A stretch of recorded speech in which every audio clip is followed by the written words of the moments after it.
So, kumusta mga ka-Royce? Welcome back sa ating YouTube channel, Filipino Royce. So, ngayong araw, another update na naman tayo. Patungkol na naman to sa mga Pogo-Pogo. But this video is about kay Toto Housing at Senator Lito Lapid. So, this video is from News Files. So, meron dito pamagat na asawa ni Lito Lapid, binuking Roberto Cruz sa buwatan sa lupa. Pogo, tinayo, Rapi Tulfo, pasok. So, yun, bago natin simulan, news file, supportahan nyo yan. Tapos syempre, kung trip nyo ng mga ganito reaction video, may kasama kayong manood, huwag nyo na rin kalimutan supportahan yung YouTube channel natin, Filipino Easy. So hindi na natin patatagalin pa, baka agawin pa ng China. Again, ang title ng video ito, asawa ni Lito Lapid, binuking Roberto Cruz sa buwatan sa lupa. Pogo, tinayo, Rapi Tulfo, pasok. So, yun, ano na naman kaya ito, men? So, again, like, comment, share, subscribe. Start. Raw ay manager sa Pogo. Mag-resign ka na! Ulit. From the start. Ang asawa mo raw ay manager sa Pogo. Mag-resign ka na, Lito Lapid. Resign! Nako. Resign! Sumagot na. Grabe talaga ang tapang nitong si Toto Housing, men. Grabe. Di siya natatakot sa ano niya sa life niya Like, Ang asawa ni Senator Tuloy. Lito Lapid sa akusasyon na ito umano ang manager ng Pogo matapos pinagbibitiw bilang senador. Si Lito Lapid ni Nako. Atty. Toto Housing kumasa sa hamon ang abogado na kung makapagpapakita siya ng ebidensya na si Lapid ang may-ari ng 10 ektaryang lupain na kinatatayuan ngayon ng Pogo Hub sa Porac, Pampanga ay magre-resign. Grabing akusasyon yun 10 hektarya guys, tapos senador yung aanuhin mo, babanggain mo. Tapos, syempre, sino ba namang tanga na gagawa ng mga ganong kwento kung hindi totoo, di ba? Like, ano yun, parang kinukulong mo yung sarili mo niyan or parang pinapahamak mo yung sarili mo niyan. Unless, totoo yung mga sinasabi mo. But anyways, hindi pa nga natin nalaman, so panoorin pa natin. Sila lang talaga yung nakakaalam dito, men. Nito bilang senador. Hindi po nakapangalan ng lupang 10 ektarya dyan sa Pogong yan. Kaya po ako naghamon dito kung ako napatunayan nilang kasali ako dyan. Pwede akong mag-resign bilang senador. Inilabas nga ni Housing ang katibayan na isang tax declaration na kung saan si Lito Lapid at ang asawa nitong si Marisa Tadia Lapid ang nakapangalan sa naturang dokumento. Sa makatuwid, Nako. sila di umano ang nagmamayari sa 10 ektaryang lupain na naging maingay nga sa mundo ng social media. Isa pang Nako. isiniwalat ni Housing na ikinagulat ng mga netizens ay di umano ang asawa ni Lapid na si Marisa Tadia Lapid ay ang manager di umano ng Pogo Hub sa Porac, Pampanga. Nako. Matatandaang nasangkot din sa kontrobersya ang asawa ni Lapid matapos itong maaresto sa Amerika noong February 15, 2012 sa kasong cash mugger. Grabe, pati sa Amerika pala to, men. Parang ano pala to? Parang yung nangyari kay Kibuloy, wanted din siya sa Amerika. O pagdala ng malaking halaga ng pera na hindi idinideklara umabot sa $50,000 ang dala ni Marisa Lapid at $10,000 lamang ang ipinapahintulot sa batas. Kaya naman ito nakulong ng 3 taon sa Amerika. Vlogger Grabe. na si Atty. Toto Housing, gigil na O kayo huwag kayong basta-basta magdadala ng mga pera kasi delikado yan, men. Bawal ka daw magdala ng dolyares papunta sa bansa mo. Like, for example, galing ka ng Amerika. Biruin mo 50,000, yung $1,000, 50 pesos na yun So, i-times mo na lang yung 50,000 times, 50? Tama ba? Compute nyo na lang. nakasuhan si Senator Lito Lapid dahil sa pamamahiya di umano sa kanya sa Senate hearing at higit sa lahat dahil sa mali-maling impormasyon na sinasabi nito tungkol sa kanyang kaso. Mukhang ayaw ng paawat ng vlogger na si Atty. Toto Housing sa paghain ng kaso laban kay Senator Lito Lapid dahil sa di umano'y mali-maling banggitin nito ang kaso ng isang tao sa publiko, lalo pat wala pa silang formal na reklamo laban dito. Nako. Galit na galit kasi si Senator Lito Lapid sa nasabing vlogger dahil kinalad ka di umano ang pangalan niya sa kahihiyan ng ibulgar nito. Nakasali siya sa protektor ng Pogo Operation sa Porac, Pampanga. Hindi matanggap ni Senator Lito Lapid ang sinabi ng vlogger kaya naglinis agad ito ng pangalan sa publiko. Umabot pa sa puntong hinamon niya ito na maglabas ng ebidensya na may kinalaman siya sa Pogo at sa kasamaang palad. Para kay Lapid ay meron nga itong ebidensya. Ikabilang Pilipino, mananalo kaya si Atty. Toto Housing sa kaso. Grabe, no? So, yun. Sa tingin nyo, guys. Well, kayo lang naman. Grabe, tapang o may dalang baril. Kayo lang naman, kung kayo lang naman yung tatanungin, men, sino nga ba sa inyo sino sa dalawang to ang pinaniniwalaan nyo? Si Toto Housing ba or si Lito Lapid? Comment nga kayo sa baba para malaman din namin. Kasi ako hindi pa naman, yung mga sinasabi ni ni Toto Kausig, though parang interesting siya, but hindi natin siya pwedeng anuhin na totoo nga yung pinagsasabi niya, no? Kahit na meron na nga siyang ipinakitang mga papel, mga dokumento. Pero syempre, mas maganda talaga kung yung korte na yung humatol bago tayo di ba? Magtawag dyan, maniwala talaga. Kasi malay natin kung ano yung mga pinapakita ni Toto Kausing, di ba? Kung totoo ba yun or hindi. Sino ba naman tayo para anuhin natin na totoo nga ba yun or hindi. But anyways, ang naano ko lang talaga dito, men, itong ginagawa din kasi ni Toto Kausing, if ever na hindi totoo yung mga pinagsasabi niya, parang tanga lang siya, di ba? Na sinasakripisyo niya yung buhay niya. Parang may ganun tayo ba na, grabe, siguro siguro totoo talaga itong mga sinasabi niya kasi grabe, pinaninindigan niya eh. Like, senador mismo yung binabangga niya, men. Like, sino bang makakadare na gawin yun? Kayo ba? Kaya nyo bang gawin yun if ever na magsisinungaling lang kayo? Yung iba nga, natatakot nga magsalita kahit na totoo yung sasabihin nila eh. Ito pa kayang magsisinungaling. So yun, kayo na lang talagang bahalang humusga. Laban kay Lito Lapid, isulat ang inyong reaksyon at komento. Sabi ng source ko, Mr. Lito Lapid, kapalit ng tulong mo kay Roberto Cruz, binigyan ka ng malaking lote. Yan ata ang kinatayuan ng iyong mansion sa ngayon. Nako. So, ngayon, dito sa Pugo, sabi mo, wala kang connection. Verify mo nga, bakit ang asawa mo ay naging manager sa Pugo dyan sa Porac? Hala. Totoo ba yan? Ipalabas mo ngayon ng ebidensya. Mr. Lito Lapid, ipaliwanag mo. Detalye por detalye, hindi mo pwedeng sabihin na nanggaling yan sa iyong pagiging aktor. Bakit? Ang laki ba ng kinita mo pag-aktor mo? Ilabas mo ang records mo sa pagka-aktor mo para malaman natin at malaman ng Pilipino na totoo nga na malinis kang tao. So meron din bang meron din bang record yung mga sinasahod ng artista? Pero din naman si Lito Lapid, matagal na din naman siya sa industriya.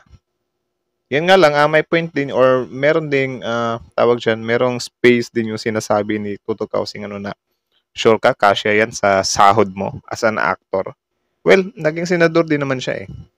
So yun, siguro need niya lang magpakita talaga ng mga evidence dito para supalpalin ng sinasabi ni Toto Kausing.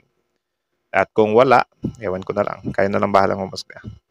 Nagkaroon, malapad pa ang farm mo. Ang farm mo, hindi kalabaw ang ginagamit mo, kundi traktura. Pati ang anak mo, si Mark Lapid, na ginawa mo pang gobernador, ay napakita pa doon sa pinalabas ni Bernadette Sembrano. Akala mo nagbigay ng malaking kulay sa iyo yun, magandang kulay sa iyo yung pinalabas ni Bernadette Sembrano. Negative yun. Nagkaroon ng katibayan na ikaw talaga pala ay nagnakaw ng malaki nung ikaw ay gobernador ng Pampanga. Mula doon sa kinukwari mo sa mga lahar sa Pampanga. Ganun. Gobernador din pala siya. Dami na palang nahawakan nito sa politika. Lamang po kasimplihan. So ngayon, ikaw ay senador. Magkano kinikita mo sa Senado? Saan pupunta? Sige nga. Ngayon, may pinakita ko isang araw ng isang tax declaration ng lupa na nakapangalan sa pangalan mo at saka sa pangalan ni Marisa. So ngayon, sasabihin mo na dinideny mo na wala kang lupa dyan sa Pugo. Well, sinasabi ko lamang na galing sa aking source na ay mayroon kang part ng bahagi ng lupa dyan na binigay sa iyo ni Roberto Pert Cruz.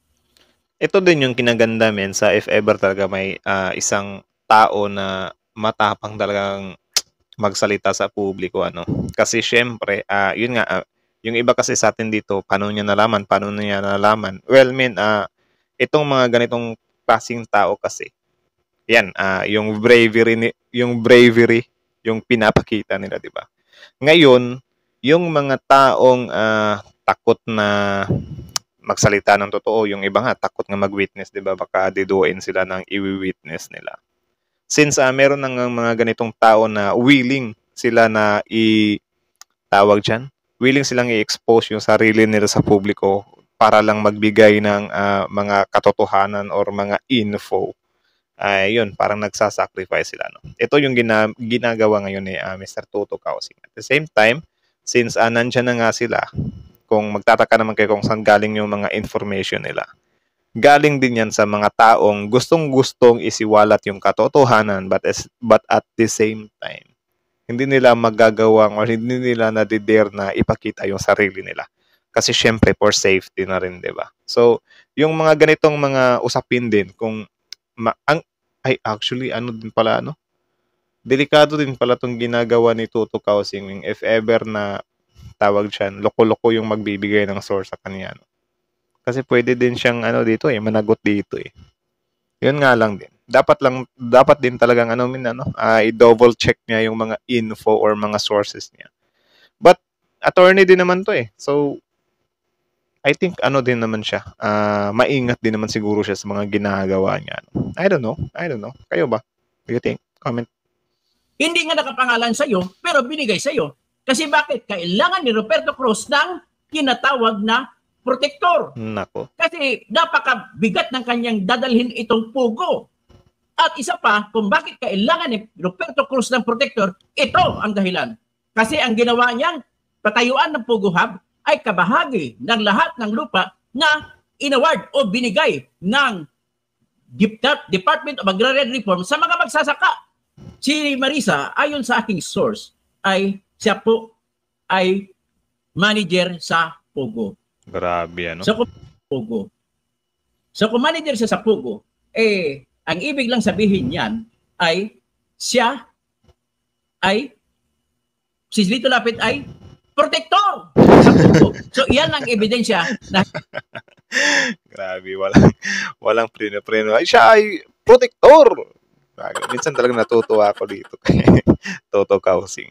hinahamon ako ni Lito Lapid na kung magkapagpakita ako ng ebidensya na siya ay may koneksyon sa Pugo, ay mag-resign ka. So ngayon, ang sasabi ko, mag-resign ka na, Lito Lapid. Resign! Kasi bakit? Ang asawa mo raw ay manager sa Pugo. Nako. Ha? Ngayon, ito yung mensahe sa akin ng aking source. Okay. Meron siya Tingnan mo, source. para sabihin nyo, hindi ako nagmamarites. Yan. Yan ang mensahe sa akin. No? Ngayon, siguro palaking ko lang ng konti. Hindi ko mabasa. Pero hindi mapalaki. O, sige, gano'n na lang. Ang sabi niya, guess, Risa didn't ask Lapid about his ex-wife being a manager at the Pugo. So, sagot sa kanya, really? Yes, Pugo in Purak. So, pero not 100% sure siya, but it's a rumor na sa area nila na talagang manager sa Pugo Purak ang ex-wife niya. Pero, Okay, so pati yung sources niya pala nagdadalawang isip din na, hindi siya nagdadalawang isip, parang not 100% sure. Sure siya but not 100% sure, something like that. Okay.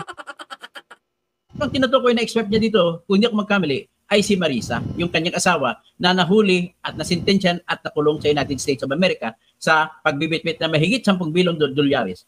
$10,000, hindi 10,000 dolyares. So, okay. So, iyan muna ang ating balita sa ngayon patungkol kay Lito Lapid. So, ayun lang naman guys. So, that's from Newsfile at syempre kay Toto Kausing din. Toto for Senator yung pangalan niya sa YouTube channel. So, supportahan nyo rin if nagustuhan nyo yung way of niya or yung yung mga expose niya, something like that. So, you can support him, Toto for Senator. Tapos, syempre, kayo na lang bahalang humusga kung tawag dyan, maniniwala ba kayo or hindi, saan kayo papanig. Kasi, syempre, it's kinda 50-50 pa din naman, Kasi nung sinabi ni Senator Lito Lapid na prove it that I will resign. Ngayon, nagbigay naman ng pruweba si Toto Kausing. Then, sinabi niya na mag-resign ka na. But anyways, malalaman na talaga natin yan if ever na i-run yan i-investigate yan, something like that, diba? So, kayo na lang talaga bahalang humusga. Again, news files, Toto for Senator, support nyo yan. Tapos, syempre, before you leave, don't forget to subscribe our YouTube channel, Filipino Ace. So, kita nyo naman yun, di ba? Kita nyo naman yun kung gaano katapang. Sobrang tapang ni Toto Kausing, men. So, kayo anong masasabi nyo doon? Comment down below. Tapos, syempre, yung mga ganito nga na meron nga siyang mga ipinapakitang diba? Mga conversation. Actually, sobrang laking risk or sobrang delikado to para sa part niya, Kasi bukod sa na-expose niya yung sarili niya, yung mga sources niya din, hindi niya din masasabi yun na 100% sure. Malay natin kung kunyari may mga kalaban na mag-feed sa kanya ng mga fake na mga info para lang mapahamak siya, diba? So, sana yun yung pagkaingatan ni Mr. Toto Kausing, men. Kasi, men, grabe yun. But anyways, ang isa sa nakakabilib dito kay Toto Kausing is like, Alam niya naman eh. Like, sabi niya, ipag-pray niyo na lang ako na sana safety yung buhay ko, yung family ko. So, it means, dahil pumasok siya sa ganyang way of mga expose, alam niya na anytime or, pwede talaga siyang diduin, Ganyan din yung nangyari kay Percy Lapid dati, di ba? So, ano lang talaga, yun, minsan napapaisip lang talaga ako na grabe yung mga ganitong dedication na willing kang i-risk yung buhay mo para lang magbigay ka ng mga info like men. Grabe yun. Mas okay pa siguro kung ganun lang sa mga chismisan lang sa showbiz. Kasi ang kakaharapin mo lang doon ay parang parang mild lang, pero yung mga ganito na especially politics nako. Sobrang delikado, sobrang delikado. Grabe. So kayo ba, do you think may kinalaman nga ba tong mga Lapids pa tong about yan sa Pogo? Comment down below tapos yung pag-usapan natin yan sa comment section. So again, that's it na lang muna. Thank you so much for watching. News File, Filipino IC, and yeah, Toto Kausing. So like, comment, share, subscribe. Filipino IC is out.